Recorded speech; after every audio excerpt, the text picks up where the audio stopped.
Assalamualaikum warahmatullahi wabarakatuh. Salam dan bahagia Ibu dan Bapak guru hebat. Ibu dan Bapak guru hebat, terbentuknya peserta didik yang memiliki nilai-nilai karakter kepribadian yang berasaskan Pancasila merupakan target dari pelaksanaan program guru penggerak. Guru penggerak harus mampu membentuk peserta didik yang memiliki jiwa kepemimpinan, kreatif dalam berkarya, berani dalam mengambil keputusan, namun tetap santun dalam bicara dan ramah dalam bersikap. Untuk itu, guru penggerak harus dapat memberikan pendidikan yang holistik, mampu mendorong tumbuh kembang anak. Orientasi guru penggerak harus berpihak kepada peserta didik. Guru penggerak juga diharapkan dapat menjadi mentor bagi rekan-rekan guru lainnya, membentuk suatu komunitas sebagai sarana untuk pengembangan diri dan rekan sejawat. Untuk dapat melakukan amanah besar tersebut, seorang guru harus terlebih dahulu paham betul bagaimana kompetensi utama dari guru penggerak, yakni memimpin pembelajaran, memimpin pengembangan diri dan orang lain, memimpin manajemen sekolah, dan memimpin pengembangan sekolah. Ia harus mampu mengimplementasikan nilai-nilai yang mutlak melekat pada sosok guru penggerak, yakni mandiri, reflektif, kolaboratif, inovatif, dan berpihak kepada murid. Berikut ini adalah pengalaman-pengalaman saya berkaitan dengan nilai-nilai tersebut. Peran yang sering saya lakukan adalah mewujudkan kepemimpinan, yaitu mendorong munculnya peningkatan keberanian, percaya diri, kemandirian, dan memicu keluarnya jiwa sebagai pemimpin untuk semua murid di sekolah. Saya melakukannya agar siswa berani tampil, memiliki kepercayaan diri yang bagus, lihai berkolaborasi, serta mandiri dalam belajar. Saya berharap dengan mampu mewujudkan jiwa kepemimpinan tiap siswa akan menumbuhkan motivasi siswa untuk belajar, sekaligus bentuk pendidikan untuk penumbuhan karakter baik siswa di sekolah. Dalam hal ini, saya sering melatih kepemimpinan peserta didik saya di kelas, di mana sebelum mulainya pembelajaran, saya sering menugaskan kepada peserta didik untuk menyiapkan pembelajaran, memimpin doa, kemudian di waktu pembelajaran dengan bertema diskusi.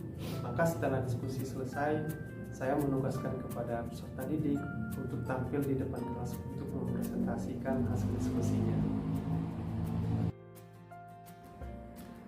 Dalam mewujudkan pembelajaran yang berpihak kepada peserta didik, saya sering menggunakan media inovatif, gaya belajar yang sesuai bagi peserta didik saya, di mana di kelas saya memiliki karakteristik dan gaya belajar yang berbeda. Maka penyesuaian ini perlu saya lakukan untuk mencapai tujuan pembelajaran untuk semua peserta didik yang ada di kelas saya. Selain itu, saya juga sering memberikan pembelajaran kepada murid dengan menggunakan media yang sesuai dengan kebutuhan mereka, yang sesuai dengan gaya belajar mereka, sehingga mereka tertarik dan nyaman, dan tujuan pembelajaran pun akan mudah dicapai. Nilai yang selanjutnya akan saya kembangkan adalah nilai mandiri. Mandiri adalah kesiapan dan kemampuan individu untuk berdiri sendiri, yang ditandai dengan mengambil inisiatif sendiri, berani mengambil keputusan sendiri, tanpa harus menunggu komando dari atasan. Nah, dalam hal ini, saya sering mengambil keputusan dalam penggunaan media pembelajaran, model pembelajaran. Saya tidak perlu bertanya kepada atasan atau menunggu perintah atasan mana model pembelajaran atau metode yang sesuai dengan peserta didik saya. Karena idealnya, di kelas saya lah yang mengetahui kondisi kelas saya yang mengetahui karakteristik peserta didik saya. Nilai selanjutnya yang akan saya kembangkan adalah nilai reflektif.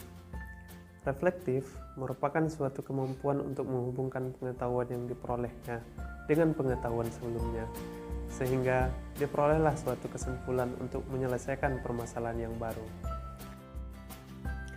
Nah, setelah pendidikan program guru penggerak ini, saya selalu merefleksikan diri bagaimana pengetahuan saya sebelumnya dan setelah saya belajar di dalam program Guru Penggerak.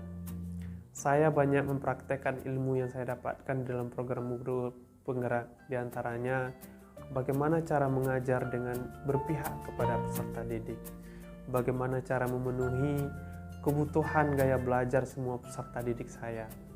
Nah, inilah yang kemudian menjadi target kita sebagai guru penggerak, bagaimana kita bisa belajar sesuatu yang baru, kemudian mengambil pelajaran dari masa lalu, mana yang lebih baik dan mana yang terbaik untuk dilaksanakan ke depannya.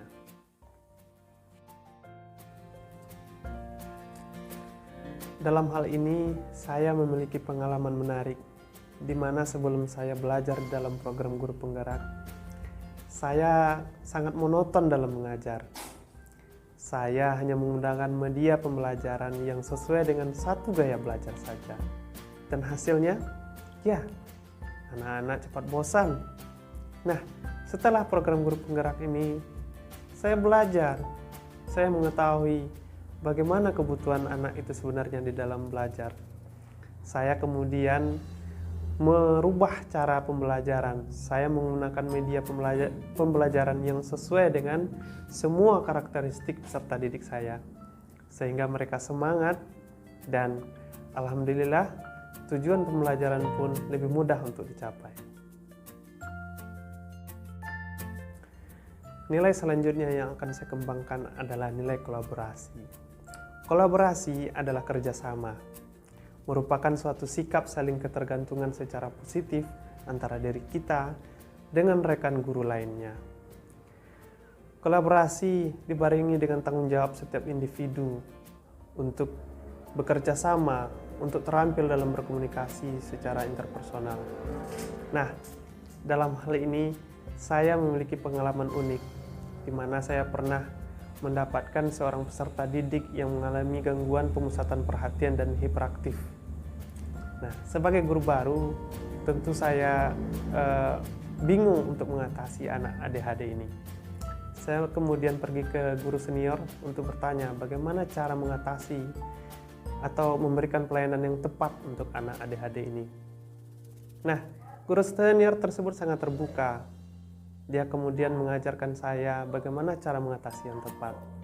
Kemudian beliau mencontohkan langsung, pergi ke kelas saya, membimbing saya untuk memberikan pelayanan yang tepat terhadap anak ADHD tersebut.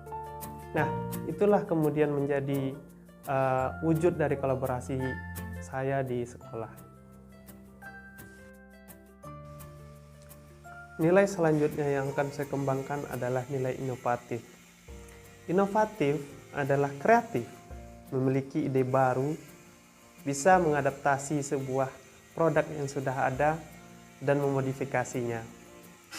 Nah, dalam hal ini saya memiliki pengalaman di mana waktu itu saya mengampu kelas anak Down syndrome. Anak Down syndrome memiliki hambatan intelektual tingkat sedang. Kemudian secara fisik tangannya itu sedikit tebal sehingga motorik halusnya kurang bagus. Dalam menulis, anak ini acak-acakan. Nah, kemudian saya terbayang waktu saya kecil dulu bagaimana senangnya belajar menulis di tanah. Kemudian melihat di TV-TV yang mana lukisan menggunakan debu sangat bagus. Nah, dari sini saya terinspirasi untuk membuat media pembelajaran. Kemudian saya buat media dari kotak yang kemudian di atasnya saya taruh kaca dan di dalam kotak itu saya nyalakan lampu listrik yang berwarna. Kemudian untuk media menulis, di media ini ditaruhlah di atasnya itu tepung yang kemudian lampunya hidup, maka tepungnya akan berwarna sesuai dengan apa yang ditulis. Maka menulis menggunakan jari waktu itu sangat melatih motorik anak Down syndrome tersebut. Nah, selain bisa melatih anak tersebut untuk menulis, anak tersebut sangat senang dan tertarik karena apa yang ditulisnya memunculkan cahaya yang bagus. Nah, demikian mungkin pengalaman saya dalam berinovasi di dalam menggunakan atau membuat media pembelajaran untuk peserta didik. Ibu dan Bapak guru hebat, Demikianlah nilai-nilai yang saya kembangkan di sekolah. Selanjutnya, diharapkan kisah ini bisa menjadi inspirasi buat Bapak dan Ibu guru sekalian. Demikian, wassalamualaikum warahmatullahi wabarakatuh. Salam dan bahagia, Ibu dan Bapak guru hebat.